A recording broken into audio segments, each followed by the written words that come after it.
bonjour pour moi, on s'est déjà vu tout à l'heure. Donc aujourd'hui, on va se retrouver pour parler d'un sujet majeur qu'on retrouve chez les jeunes avec le décrochage scolaire. Donc là, je suis en compagnie de Lorenzo.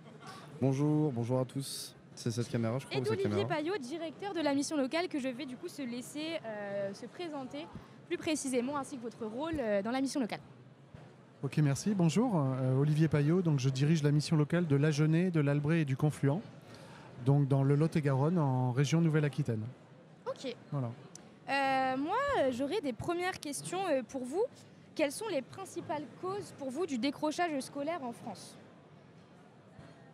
Alors, il y a différentes causes, hein. C'est multifactoriel en fait. Nous, on s'intéresse beaucoup alors, au décrochage scolaire, mais aussi au décrochage universitaire. Ok. Mais c'est un peu la même chose, on va dire.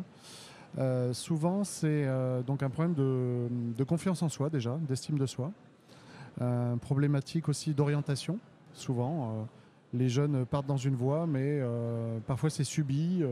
Ils choisissent cette voie, mais c'est pas forcément leur sujet de prédilection. Ok. Et puis après, on va retrouver d'autres facteurs comme la question des revenus. Mhm. Ça, c'est beaucoup pour les étudiants post-bac, hein, les questions de budget, de faire face au logement, à la subsistance, hein, au quotidien.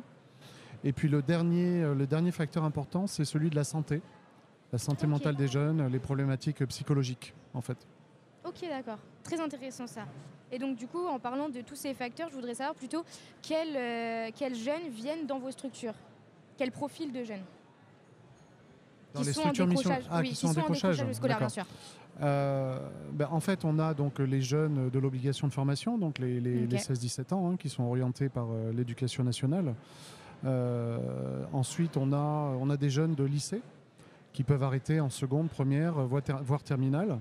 Et puis après, on a tous les jeunes qui ont un bac et qui commencent des années de licence ou de BTS Mhm. et qui se rendent compte que ce n'est pas forcément fait pour eux, plus tous les autres facteurs dont j'ai parlé tout à l'heure.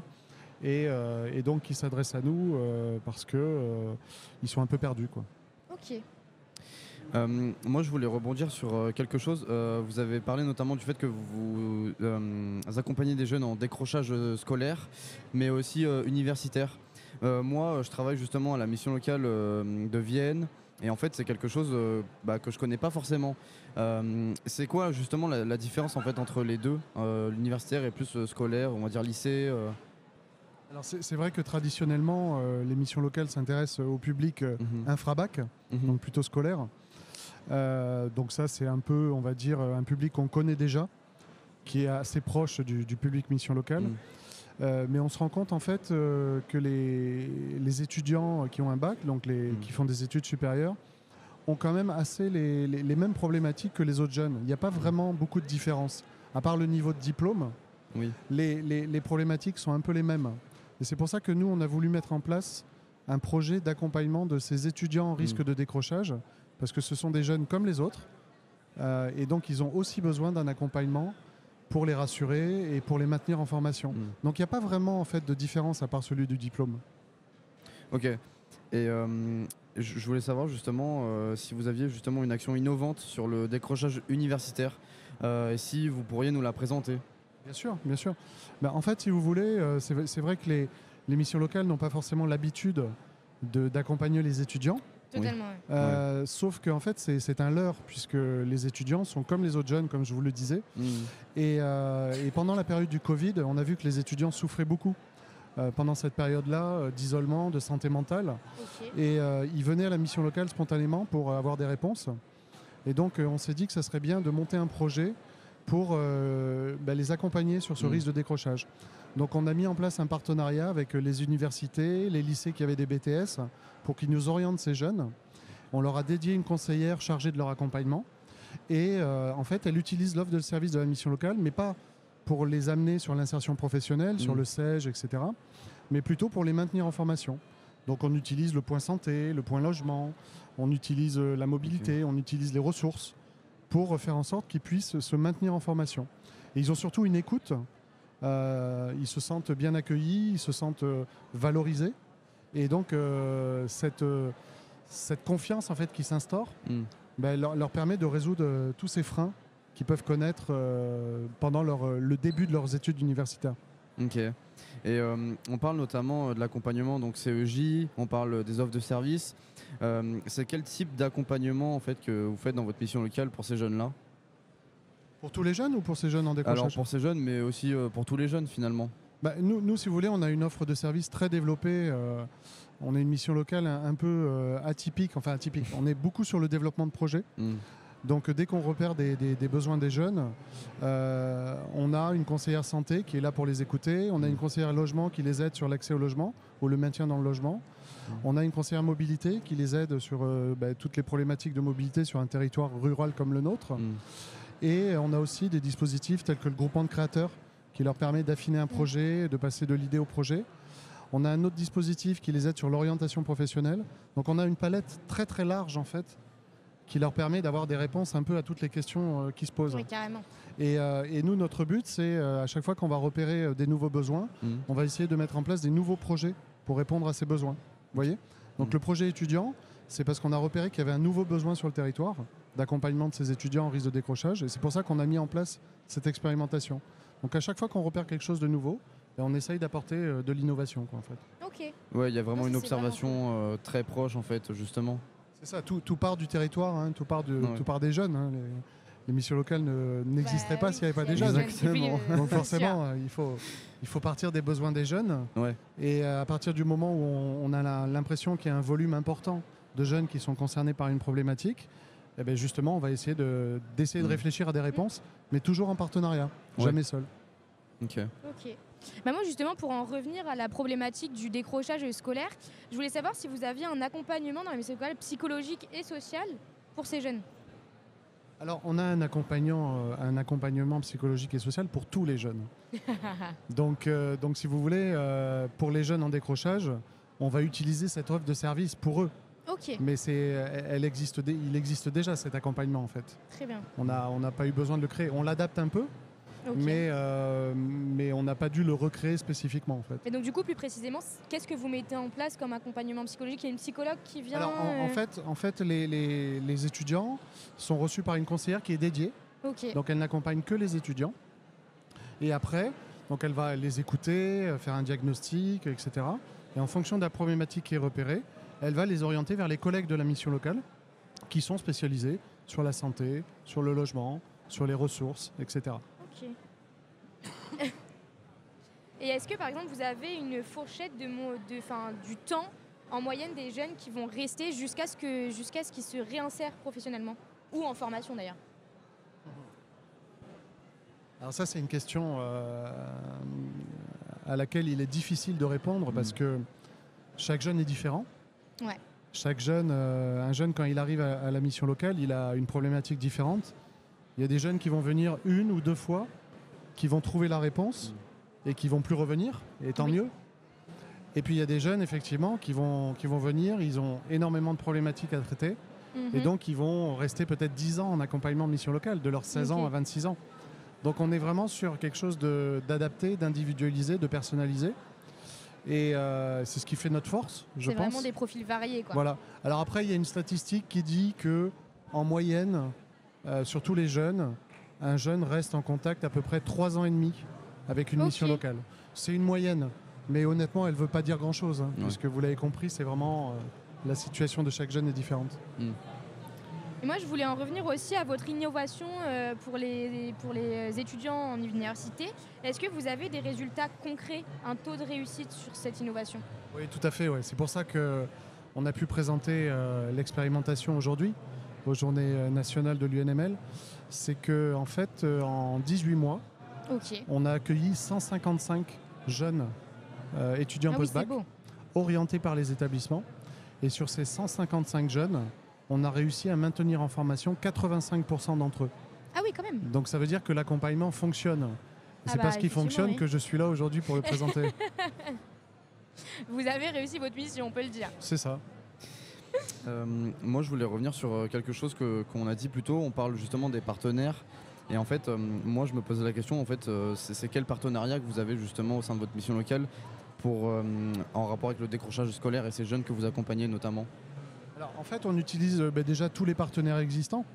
Donc je ne vais pas les citer parce qu'ils seraient trop nombreux. Oui.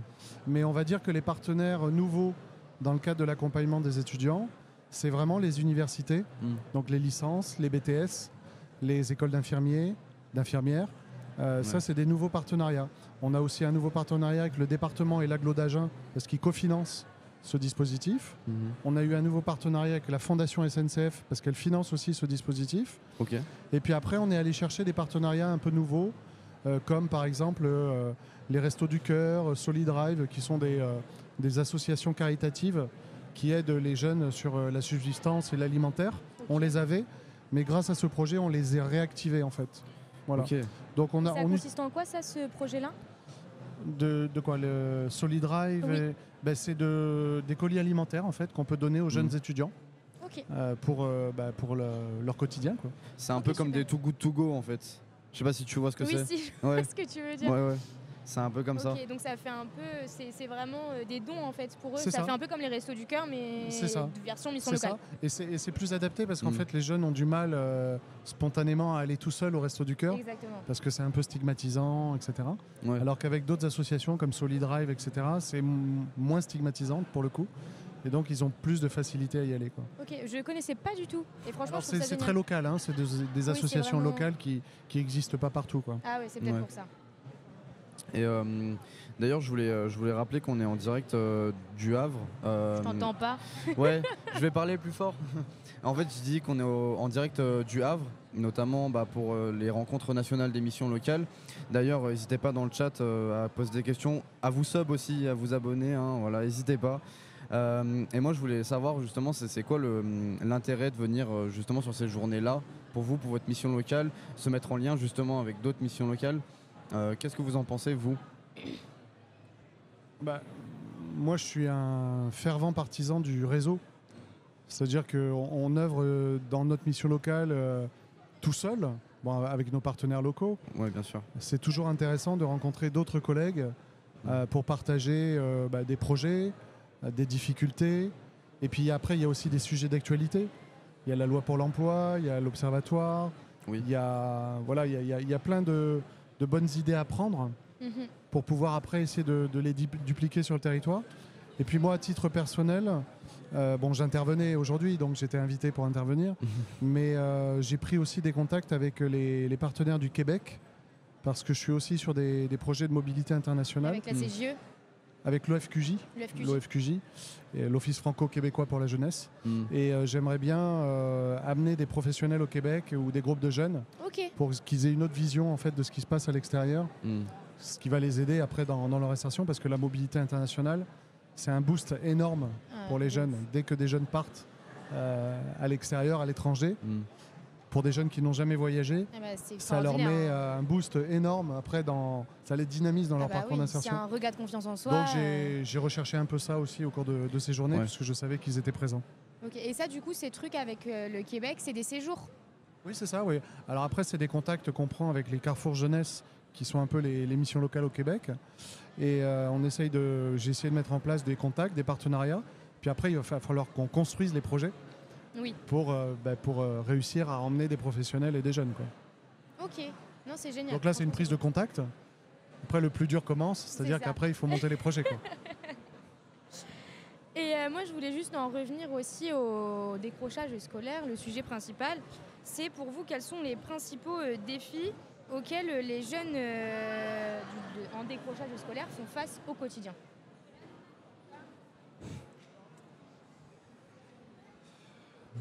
Principal défi, alors il y en a beaucoup, mais je dirais que le plus important, c'est qu'ils réussissent à choisir la voie qui leur convient le mieux. C'est difficile aujourd'hui pour un jeune, dès le collège ou le lycée, de savoir concrètement. Alors il y en a qui ont des vocations, mais il y a beaucoup de jeunes qui ont des matières préférées, mais ne savent pas forcément dans quel métier se diriger. Donc ils vont commencer des études supérieures et ils vont se rendre compte que ce n'est pas forcément ce qui leur plaît. Donc je pense que le vrai défi, c'est déjà de mieux se connaître, de voir quels sont ses centres d'intérêt, ses passions, ce qu'on aime faire dans la vie, et à partir de là, choisir la bonne orientation professionnelle qui va correspondre à ce que l'on est.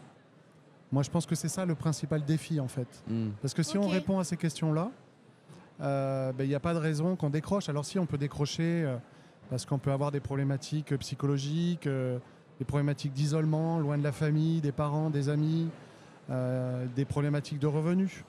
Mais je pense que la principale problématique, c'est quand même de bien être en adéquation avec son projet de vie et son projet professionnel.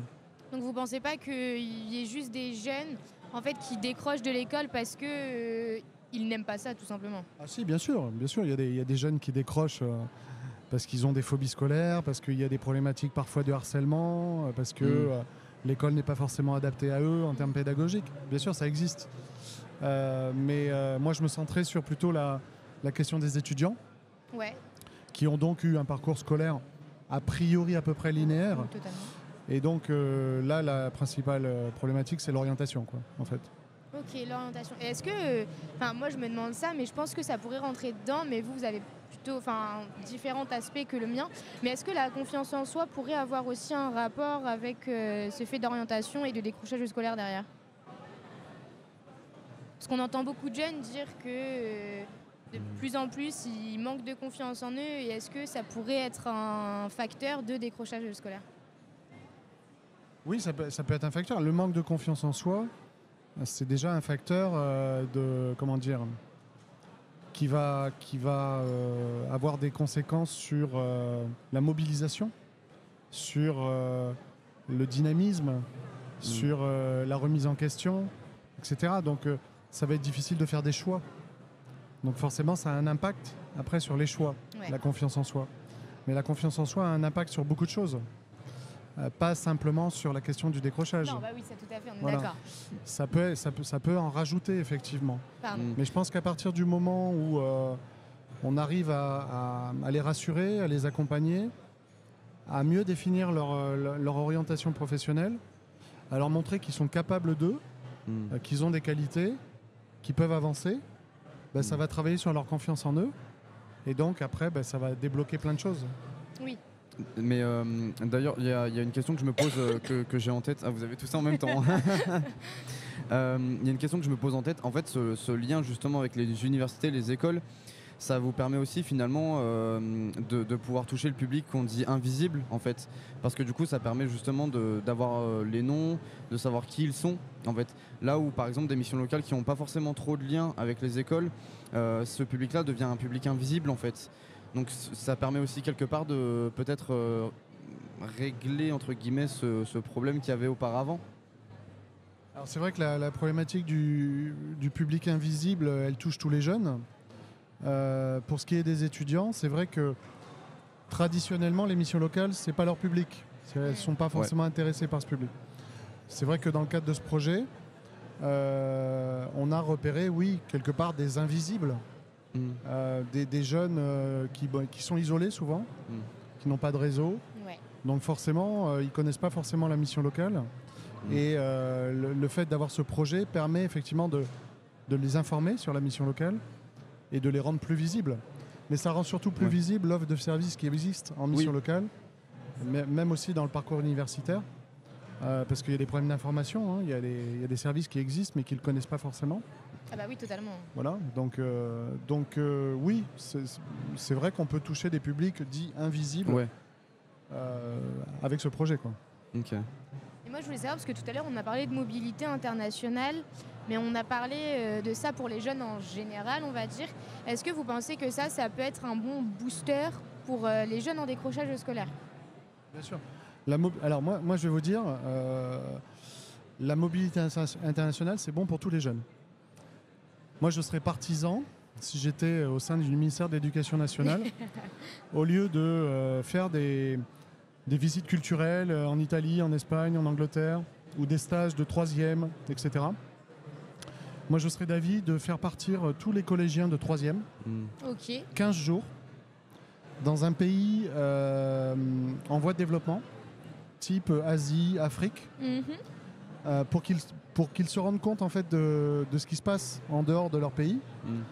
Et le fait de voyager, les voyages forment la jeunesse, forment l'interculturalité, renforcent la lutte contre les discriminations, renforcent la diversité, la mixité. Et toutes ces valeurs-là sont essentielles. Et si tous les jeunes collégiens de 3e partaient 15 jours à l'étranger, découvrir un autre pays, faire un chantier humanitaire ou je ne sais quoi. Mais ce serait plus des actions humanitaires du coup, c'est ça que Et je veux en fait, ça serait un gain de temps pour la suite, pour eux, pour leur accès à l'autonomie, pour leur engagement dans la vie citoyenne. Dans quel sens? Ça leur donnerait confiance en eux. Ok. Et ça permettrait de travailler toutes les valeurs de citoyenneté qui manquent un peu cruellement en France aussi. Oui. Parce que chacun est dans son groupe, sa communauté, ses réseaux virtuels, etc.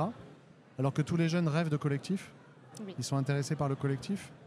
Et donc le fait d'aller 15 jours à l'étranger, ça leur ouvrirait plein de choses. Oui, c'est sûr. Non, mais ça enrichit et ça serait un gain énorme pour l'avenir, en fait. Et ça si construirait les citoyens de demain.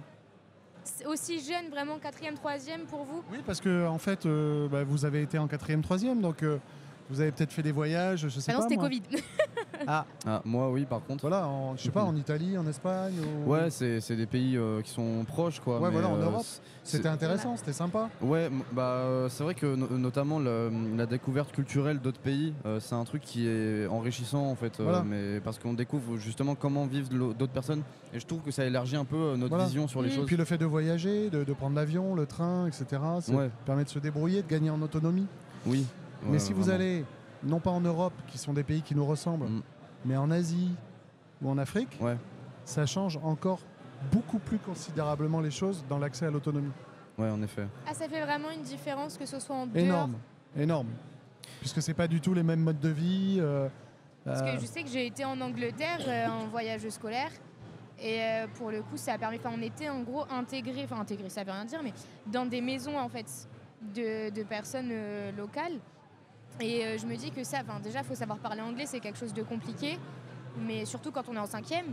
Mais je me dis, je sais pas si j'aurais eu autant de facilité dans un pays encore plus différent. Il y a toujours un encadrement. Quand vous êtes parti en Angleterre, il y avait un encadrement, même si vous étiez dans les familles, il y avait voilà. Quand vous partez en Asie, en Afrique, vous partez pas seul, vous partez avec un groupe de jeunes, avec un encadrement. Et il y a de l'accueil. Enfin, les choses sont quand même un peu cadrées. Ce qui change, c'est effectivement le climat, la façon de vivre, la nourriture, la culture, la religion. Et tout ça, ça apporte beaucoup plus en termes d'ouverture que d'aller dans un pays européen. Mais on en parlait justement hier sur... on en parlait hier sur... On en parlait hier sur Radioactif notamment. J'avais pu donner l'exemple d'un jeune qui était en fait qui travaille au magasin Lego d'à côté et qui notamment est parti au Congo justement et qui avait été accompagné par la mission locale.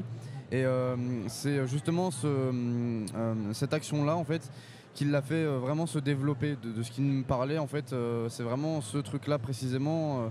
Alors qu'il nous a dit concrètement que c'était pas quelque chose de facile. Parce que c'est vrai qu'être dans un pays en développement, on voit des choses qu'on ne voit pas forcément tous les jours. La misère, la pauvreté, l'hygiène, l'environnement. Et du coup, c'est quelque chose qui est quand même assez complexe. Mais au final, il en est ressorti avec quelque chose d'ultra positif qui aujourd'hui l'a vraiment aidé en fait. C'est assez simple à comprendre. C'est quand vous sortez de votre zone de confort, que vous voyez des choses que vous n'avez jamais vues, ça vous fait grandir. Ouais. Parce que l'homme est résilient, l'homme a beaucoup de force en lui, qu'il ne connaît pas forcément. Et donc forcément, ça fait grandir et ça fait un accès à l'autonomie beaucoup plus fort. Ouais. Et moi, je vais vous poser la dernière question pour conclure, parce que la régie est très précise, elle nous dit qu'il reste 3 minutes sur ce live. Quel message vous pourriez faire passer, ou vous voudriez vous faire passer, aux jeunes qui sont en situation de décrochage, qui perdent espoir et qui n'ont plus confiance en fait? Alors, le message le plus important, c'est que tous les jeunes ont des qualités. Tous les jeunes ont des potentiels. Malgré les difficultés qu'ils ont pu connaître ou vivre, ils ont des qualités et des potentiels au fond d'eux, qu'ils ne connaissent pas forcément. Ensuite, ils ont des réseaux. Ils ont des personnes qui peuvent les accompagner, qui peuvent révéler ces potentiels, etc. Et donc, il faut jamais perdre espoir. Et puis, c'est pas parce qu'on passe une scolarité difficile qu'on ne peut pas rebondir après et avoir une belle vie. avoir un beau projet. Quand on est jeune, on veut que ça aille vite. On se sent toujours happé par le temps, l'urgence. Mais dans une vie, on peut changer de métier, on peut évoluer, même quand on a 40, 45 ans, 50 ans. Donc c'est jamais fini, il ne faut jamais perdre espoir. Il faut travailler sa confiance en soi, il faut tomber sur les bonnes personnes.